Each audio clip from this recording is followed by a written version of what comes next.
Este episódio contém assuntos sensíveis. Oi, eu sou a Marcela Ponce de Leon. E eu sou a Sheili Calef. E nós estamos aqui em mais um episódio do Baseado em Fatos Surreais. Exatamente. E se você quiser nos apoiar, entra lá no site apoia.se/BF Surreais. E a partir de R$5 você já colabora para esse podcast maravilhoso chegar todas as semanas no seu radinho. E para as histórias chegarem até vocês, elas precisam chegar até nós. E para elas chegarem até nós, você que está nos ouvindo pode mandar sua história por áudio, por vídeo, em texto. E para onde você pode mandar essa história, Marcela? bfsurreais@gmail.com. Exatamente. É um tal de manda pra lá, manda pra cá, manda a história pra gente, a gente conta a história, enfim. Vamos pro caso da semana? Baseado em fatos surreais. Histórias de mulheres como nós, compartilhadas com uma empatia, intimidade e leveza. Onde o assunto é a vida e o detalhe, o surreal.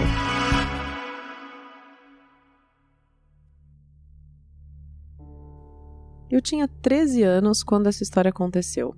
Meu irmão, na época, ele era dono de uma empresa. E quando eu saía da escola, eu costumava ir para essa empresa e passar a tarde lá com a minha cunhada. E eu me lembro muito bem do dia que ela contratou essa moça. Porque logo de cara eu já me senti próxima dela, sabe? Com uma certa afinidade. Sabe quando você vai com a cara da pessoa? Uhum. E foi exatamente o que aconteceu, a gente ficou super próxima. E ela era mais jovem, assim, da sua idade? Não, mais de 18, né? Tava sendo contratada? Sim, ela era uns 10 anos mais velha do que eu. Acho que ela devia ter uns 23, 24 anos. Uhum. E eu a considerava uma amiga, tanto é que, perto de um final de semana, eu cheguei a comentar com ela que eu tava afim de uma coleguinha minha de escola e chamei essa colega pra sair no final de semana. Ah, então você era gay, você sabia?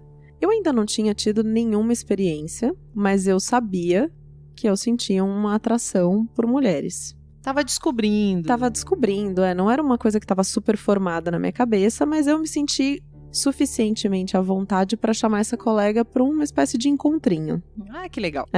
E como eu considerava essa moça minha amiga, eu confidenciei isso a ela, né? Só que na mesma hora, a reação dela foi: puxa, esse final de semana eu precisava tanto de você, sabe? O marido dela viajava bastante. Meu marido vai viajar e eu queria que você ficasse comigo. Viesse passar o final de semana comigo. Uhum. Eu considerava ela minha amiga e na mesma hora eu não tive dúvidas, assim. Eu cancelei aquele encontro que eu tinha marcado com a minha colega e fiquei à disposição e fui pra casa dela no final de semana. A gente não morava muito perto, então eu precisava pegar um ônibus e quando eu ia pra passar o final de semana mesmo, assim. Era normal isso. E no sábado, de fato, a gente acordou, fez várias coisas, saiu pra passear e tudo mais. E no final do dia, a gente tava na casa dela lá na sala assistindo filme com a luz apagadinha, final de tarde, sabe, comendo pipoca e tudo. E aí ela se aproximou de mim e me deu um beijo. Ui, do nada. Do nada. E eu não tive reação, assim. E aí ela veio e me deu outro beijo. E aí eu falei assim: você tem certeza do que você tá fazendo? Mas isso durou, assim, 2 segundos. Uhum. E a gente, de repente, já tava se beijando. E você era afim dela, alguma coisa assim? Até aquele momento, isso não tava claro. Eu achava que ela era minha amiga. E que era só isso. Mas naquele momento, quando a gente começou a se beijar, de verdade, eu percebi o quanto eu tava apaixonada por ela. Ah, e você nunca tinha ficado com ninguém também, né? Não, foi a primeira vez. E foi a primeira vez de muitas. A partir dali, a gente começou a ter uma espécie de relacionamento. Só que tem um porém aí. Eu digo que é uma espécie de relacionamento porque ela não era solteira. Não, ela é casada, ela era 10 anos mais velha que você, né? Exato. Ela era casada. Ou seja, ela sabia exatamente o que ela estava fazendo. Exatamente. Ela era casada, 10 anos mais velha do que eu. E o marido dela, ele era mais velho do que ela, uns 10 anos. Então, se ela tinha lá seus 23, 24, ele devia ter uns 33, 34 anos. Era uma baita de uma diferença de idade. Mas eu tava cega de amor, paixão. Primeiro amor, né? Foi com ela que eu tive a minha primeira relação, sabe? Eu perdi a minha virgindade com ela. Eu acreditava que juntas a gente pudesse qualquer coisa. Então, quando ela me dizia, eu vou largar meu marido, eu vou ficar com você, eu achava aquilo incrível, achava que era verdade e que eu era capaz de arrumar qualquer tipo de emprego, fazer qualquer coisa para que a gente pudesse ficar juntas. Sim, totalmente apaixonada, primeiro amor. E ela falava mesmo isso pra você. E ela falava. E como o marido dela viajava muito de final de semana, eram vários finais de semana que a gente passava na casa dela de uma maneira tranquila. E isso não foi assim semanas, isso foram meses. Chegou a 1 ano, mais de 1 ano de relacionamento. E eu, tão ludibriada com essa história toda, hoje eu consigo enxergar que eu estava, eu fui deixando isso acontecer.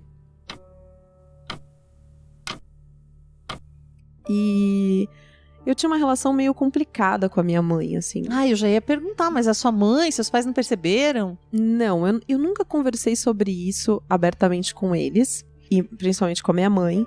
A minha mãe ficava sondando, sabe? Tentando entender o que estava acontecendo, se tinha alguma coisa por trás. Ela desconfiava. Ela chegou pra mim um dia e falou assim: a única certeza que você pode ter na sua vida é de que ela nunca vai largar esse cara pra ficar com você. Então, nossa, ela, por um lado, foi bom porque ela não questionou sua sexualidade. Ela só, tava preocupada realmente. Então ela sacou. Exato, com o tipo e vendo provavelmente você tava apaixonado. Porque é isso que eu imaginei. Porque quando a gente se apaixona, especialmente quando a gente é super jovem, primeiro amor, a gente fica em outro estado, né? Fica cego, né? Você não tem e a mãe não perceber ia ser muito estranho mesmo. A gente até pode tentar esconder, mas é difícil, né? Ela sabe, né? Minha mãe, ela me conhece, ela me carregou na barriga, ela me acompanhou, ela percebeu. Era meu primeiro amor, assim. Quando a gente tá no primeiro amor, a gente muda várias coisas na nossa vida, né? No nosso comportamento e tudo mais. Passado, enfim, todo esse tempo de relacionamento e eu achava que as coisas estavam ótimas e tudo bem, a gente conversava, eu continuava indo na empresa do meu irmão e tudo mais. Um belo dia, ela simplesmente me manda uma mensagem muito esquisita, assim, dizendo que a vida dela tinha acabado e que era pra eu nunca mais procurá-la. Uau! A minha reação, na mesma hora, foi tentar ligar pra ela. E eu liguei 1, 2, 3, algumas vezes, ela não me atendia, não queria falar comigo, até que ela me atendeu. E meio chorosa, assim, do outro lado, sabe? Eu não tinha certeza se ela tava de fato chorando, mas enfim, ela me pareceu nervosa e meio com a voz meio embargada, assim, dizendo que ele descobriu tudo, ele sabe sobre a gente. Ai, agora. Foi exatamente o que eu pensei, né? E eu disse pra ela, não, eu vou resolver isso. Eu vou resolver. Eu falo com ele. Jura? Você falou isso? Eu falei. Esse era o meu nível de amor naquela situação. Eu disse que eu ia resolver a questão pra ela. E aí eu liguei pra ele. Jura? Gente, tô chocada. E ela falou, beleza, resolve ou você que decidiu? Não, eu não dei tempo dela dizer mais nada, sabe? Eu falei, não, eu vou resolver isso. Eu desliguei o telefone, foi questão de segundos, assim, sabe? Desliguei o telefone e comecei a ligar pra ele pra resolver. Eu não sabia muito bem como que eu ia encadear a conversa com ele, mas eu tinha certeza que o que eu queria fazer era inocentar ela, sabe? Tirar a responsabilidade dela. Então, o meu plano era ligar pra ele, foi o que eu fiz, ligar pra ele e dizer: ela não tem nada a ver com isso, a culpa foi minha, fui eu que seduzi, eu que gosto dela. Exatamente o oposto, mas... Exatamente o oposto do que aconteceu. Ele, muito frio do outro lado, sabe? Muito, assim, racional. Ele apenas me disse assim, olha, eu já desconfiava disso há algum tempo. E eu instalei câmeras na minha casa. E eu tenho tudo filmado. Senhor, como assim? Como assim? Ele tinha registros dos meus momentos juntos com ela. A gente transando, se beijando, ficando juntas. E ele falou isso assim, pá. Assim, Foi assim que ele descobriu. como se ele estivesse relatando os números da bolsa do dia, sabe? Ele falou pra mim assim, você quer ficar com ela? E eu respondi que sim, eu quero ficar com ela. Eu a amava, né? E na minha ingenuidade, na hora, eu simplesmente disse que queria. E ele falou, bom, se você quer ficar com ela, então você vai ter que ficar comigo também. Não sei nem o que falar. Ele falou isso. Então ele filmou pra ameaçar vocês. Era uma ameaça, né? O que você fez? Eu queria muito ficar com ela. Eu não queria ficar com ele. De maneira alguma, imagina. Não gostava de homem e não gosto de homem até hoje. Tá muito claro pra mim a minha escolha. Mas eu gostava muito dela. Eu a amava de verdade. E eu falei, tudo bem. Eu aceitei. E a partir daí, tivemos alguns encontros aonde rolava um beijo, um carinho, alguma coisa assim. Mas nada muito mais aprofundado. Eu não tinha tido relação sexual com ele. Porque, como eu disse, eu era virgem antes de namorar com essa moça. Sim. Uhum. E eu não era afim, eu não era interessada. Só que teve um dia que a gente tava na casa deles, num final de semana desses aí que passávamos juntos, fazendo, enfim, namorando. Onde ele falou que queria ter relação comigo. E eu não queria, sabe? Eu disse pra ela que eu não queria. Você falou pra ela, mas você não falava com ele. Eu falei pra ele, eu não quero. Ele falou, não, mas vai ser tranquilo, eu coloco devagar, não vai ser bom, não vai ser ruim. Falei pra ele, eu não quero. Mas mesmo assim ele fez, sabe? Ele transou comigo, com ela do meu lado, olhando, e eu dizendo pra ela que eu não queria. Falando várias vezes, eu não quero. E ele continuou, sabe? E isso não aconteceu uma vez só.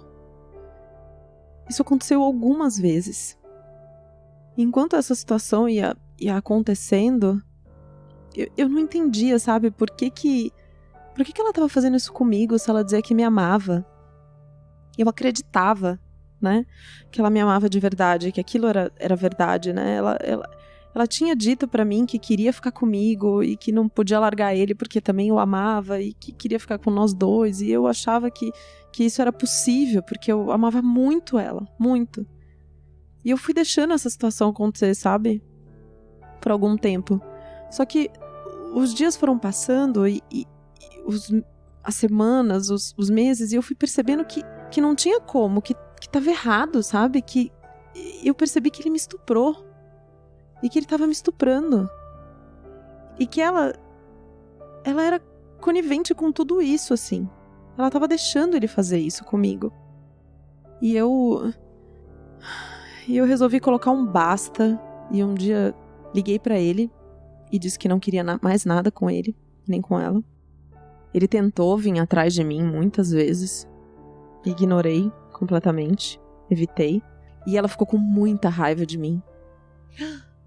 Ela não queria que essa situação acabasse, sabe? Tava muito confortável pra ela. Mas eu não podia mais suportar. E foi custoso, assim. Eu demorei pelo menos uns 3 anos da minha vida depois disso pra me sentir confortável de ter uma outra pessoa tocando em mim, sabe? Me abraçando, me beijando, me vendo nua. Eu percebi que eu fui violada. E eu nunca, até hoje, tinha contado essa história pra ninguém. Eu já resolvi parte das questões, eu hoje tenho uma vida normal, namoro, enfim, isso já faz algum tempo, mas eu nunca tinha contado essa história em voz alta, sabe? Eu nunca tinha colocado no mundo que eu fui violentada com 13 anos. Com uma mulher assistindo e ajudando.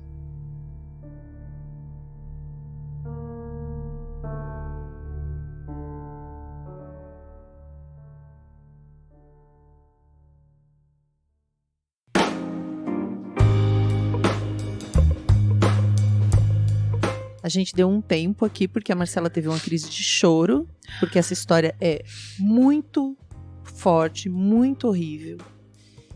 Mas a gente queria contar, porque quando vocês mandam as histórias pra gente, a gente realmente escuta. Então, primeiro, saibam que depois de receber essa história, que veio pra mim por áudio, eu conversei muito com a nossa heroína. Ela está realmente bem. Apesar de ser uma história muito dura, que ela ainda tem que lidar em vários momentos da vida dela com as consequências disso que aconteceu, ela está bem. Mas nós decidimos contar essa história, por mais terrível que ela seja, porque ela reflete algumas coisas que acontecem com as mulheres na nossa sociedade. Eu, inclusive, tive uma parceira na minha vida, uma companheira, que sofreu uma situação muito parecida. Ela tinha 13 anos e a professora da escola dela a conquistou e ela teve um caso com a professora, né? Também foi a primeira mulher com a qual ela ficou. Ela que era lésbica, já sabia que era, mas também nunca tinha tido relação com ninguém. E eu falei, nossa, não acredito que eu tô ouvindo essa história mais de uma vez. E é pedofilia. É muito importante que a gente deixe claro isso. Que entre uma relação de uma pessoa que tem 10 anos a mais e uma adolescente de 13 anos, isso é pedofilia. E por mais que a adolescente não perceba na hora o que está acontecendo, com o passar do tempo ela consegue perceber toda a manipulação envolvida, né? É uma coisa muito dura de relatar mesmo. Eu queria agradecer muito você por ter contado essa história pra gente, principalmente porque foi a primeira vez, de fato, que você falou sobre isso com alguém. Muito obrigada mesmo. Me fez lembrar, raramente eu costumo dizer que eu passei por uma situação X ou Y na vida de assédio, de abuso, ou não sei o que. É bastante difícil, assim, mas me fez eu lembrar muito de que quando eu tinha meus 13 anos também, eu ia muito em matinê de domingo, assim, sabe? Dançar com os amiguinhos. Matinê mesmo, assim, 5 horas da tarde. Pra quem não sabe o que é isso, que hoje tem pouco, é um bailinho, mas é um baile cedo de domingo, né? É, discoteca, né? Só que cedo. E a gente tinha uma turma de amigos e eu tinha 13 e eu saí com um cara que já era maior de idade, assim. E eu não parecia que tinha 13 anos na época, né? As meninas são bem desenvolvidas, né? E saí de dar beijinho na boca, assim. Eu era virgem, né? Eu fiquei virgem até os 17 anos. E eu me lembro de uma cena, assim, muito forte, de um dia que a gente tava dando uns beijinhos, assim, e ele veio querer passar a mão em mim, e eu falei, não quero, e ele foi forçando, e eu falei, não quero. E, eventualmente, ele parou, e eu consegui sair, enfim, mas é uma cena, assim, tem poucas cenas da minha vida que eu fecho o olho e tenho tanta clareza, sabe? E é uma cena que eu fecho o olho e tenho muita clareza, assim, e foi uma coisa pequena, bem pequena, assim. Então, eu imagino quantas cenas dessas não passam pela sua cabeça na sua vida, né? Em vários momentos, você se lembrando dessa história. Eu fiquei pensando muito nisso, assim. E é muito perverso, né? Porque você usar o amor de uma pessoa é algo, assim, de uma perversidade terrível. E os pedófilos fazem muito isso, né? E o primeiro amor, né? E a gente acha que pedófilo é só homem, mas isso também é muito menos comum, mas acontece de mulheres também serem pedófilas. E essas pessoas geralmente vão encantar, né? Vão tentar encantar essa vítima, vão fazer de tudo para essa vítima colaborar de algum jeito, né? E é muito cruel porque não tem experiência, né? A criança se apaixona, não sabe o que tá fazendo, se tá certo, se tá errado, enfim. A heroína relata muito sobre esse sentimento de superpoder, de que é capaz de fazer qualquer coisa que a gente tem no primeiro amor, né? Enfim, muito obrigada. Se você tem uma história para contar, manda pra gente, aqui a gente conta todos os tipos de história. E se você tiver alguma questão parecida com essa, estiver precisando de ajuda, existem vários grupos de ajuda. Eu coordeno um grupo que é no Facebook, é uma forma de você começar a falar sobre isso. Se você quiser relatar isso para outras pessoas que já viveram, chama-se As Incríveis Mulheres que Vão Morrer Duas Vezes. E lá a gente indica outros grupos presenciais aqui em São Paulo, onde você pode relatar a sua história, porque é um grande passo. E a gente tá comemorando, eu me emociono de falar, porque é um grande passo. Quando você consegue falar pela primeira vez, é assim um peso que sai de dentro de você. Com isso, com mais uma história da vida, a gente encerra o programa. Até o próximo Caso Surreal.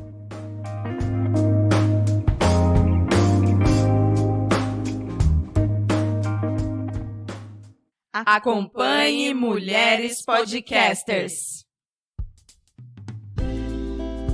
Este podcast foi editado por Débora Veiga Ruiz.